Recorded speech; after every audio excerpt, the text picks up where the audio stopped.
নমস্কার। ধর্ম সংস্কার চ্যানেলের পক্ষ থেকে আপনাদের সকলকে জানাই স্বাগত।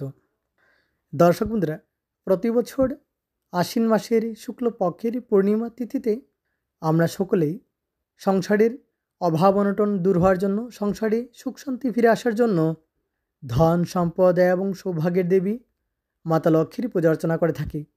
দর্শক বন্ধুরা, এই আশ্বিন মাসের শুক্লপক্ষের পূর্ণিমা তিথিকে শারদ পূর্ণিমা, কোজাগরী পূর্ণিমা, তৎসঙ্গে শ্রী শ্রী লক্ষ্মী পূর্ণিমা নামেও জানা যায়। এই শারদ পূর্ণিমাতে মায়ের বিশেষ পূজা অর্চনা করা হয়, যদিও সপ্তাহের প্রতি বৃহস্পতিবারে এবং পূর্ণিমা তিথিতে আমরা সকলেই মায়ের পূজা অর্চনা করি, কিন্তু এই শারদ পূর্ণিমাতে মায়ের বিশেষ পূজা অর্চনা করা হয়। তাই এই বিশেষ দিনে কি করলে ভালো হয়, কি করতে নেই, তৎসঙ্গে মায়ের পূজা অর্চনা করার ক্ষেত্রে কিছু নিয়ম নিয়ে আলোচনা করব আজকের এই ভিডিওতে।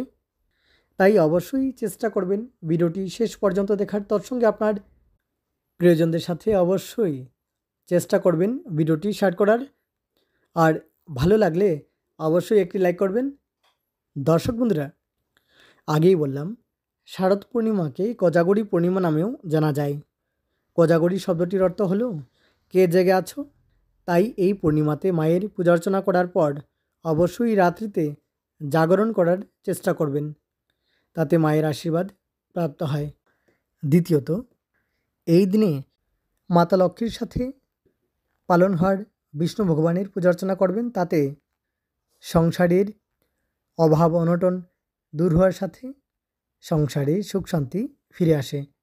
এই পূর্ণিমাতে সম্পূর্ণ বিধিবিধান অনুসারে শ্রীযন্ত্রম ঘরে স্থাপন করতে পারেন, তাতে অর্থাভাব হয় না, তৎসঙ্গে সংসারে সুখ শান্তিও ফিরে আসে। চতুর্থত, এই দিনে মায়ের পূজা অর্চনা করার সময় খেয়াল রাখবেন ঘরে বাঁশ জ্বালাবেন না, বাঁশের তৈরি ধূপকাঠি ব্যবহার করবেন না বা জ্বালাবেন না। পঞ্চম, এই দিনে মায়ের পূজা অর্চনা করার ক্ষেত্রে খেয়াল রাখবেন লোহার বাসনকোসন ব্যবহার করবেন না, তাতে মাতা লক্ষ্মী রুষ্ট হন। ষষ্ঠ, এই দিনে পূজা অর্চনা করার সময় অবশ্যই ঘণ্টা বাজাবেন না, তার সঙ্গে উচ্চাকিত শব্দ করবেন না, কারণ উচ্চাকিত শব্দে দেবী লক্ষ্মী বিরক্ত হন। আর এই দিনে ঘরে কলহ ঝগড়া আদি করবেন না, তাতে মাতা লক্ষ্মী রুষ্ট হন। খেয়াল রাখবেন, যেহেতু পূর্ণিমাতে স্ত্রী তৈল, মৎস্য মাংসাদি এবং সম্ভোগ নিষেধ, তাই এই সব থেকেই বিরত থাকলেই ভালো হয়। সপ্তম, এই দিনে যদি আপনার ঘরে কোনো অতিথির আগমন ঘটে, তাহলে অবশ্যই সম্পূর্ণ সম্মানপূর্বক সেই ব্যক্তিকে ভোজন করাবেন, সেই ব্যক্তিকে অসম্মান করবেন না। অষ্টম, এই দিনে নখ, চুল, দাড়ি আদি কাটতে নেই, খেয়াল রাখবেন। নবম, এই দিনে কালো বস্ত্র পরিধান করতে নেই। দশম, এই দিনে কোনো ধরনের তামসিক আহার গ্রহণ করতে নেই, তাই কম তেল মশলাযুক্ত আহার গ্রহণ করবেন। একাদশ, এই দিনে দিনের বেলা ঘুমাবেন না। দ্বাদশ, এই দিনে ঘর থেকে হলদের গাঁঠ বা গুঁড়ো হলুদ কাউকে দেবেন না। ত্রয়োদশ, এই দিনে তুলসী পাতা চয়ন করবেন না। চতুর্দশ, মায়ের পানীয় জলে এবং নৈবেদ্য আদিতে তুলসী পাতা দিতে নেই, খেয়াল রাখবেন।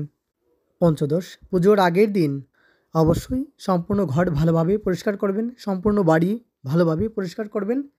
দর্শক বন্ধুরা, যে ঘর সর্বদা পরিষ্কার পরিচ্ছন্ন থাকে সেখানে সর্বদা মাতা লক্ষ্মী বাস করেন। দর্শক বন্ধুরা, তবে মায়ের পূজা অর্চনা করার পরদিন ধান গাছ, ফানকুচু গাছ এবং হলুদ গাছের চারা কখনও ঘর থেকে বাইরে বের করতে নেই। সেই গাছ বাড়ির ভেতরে যে কোনো জায়গায় আপনি রোপণ করতে পারেন। প্রশ্ন থাকলে কমেন্ট করবেন। অনেক অনেক ধন্যবাদ ভিডিওটি শেষ পর্যন্ত দেখার জন্য।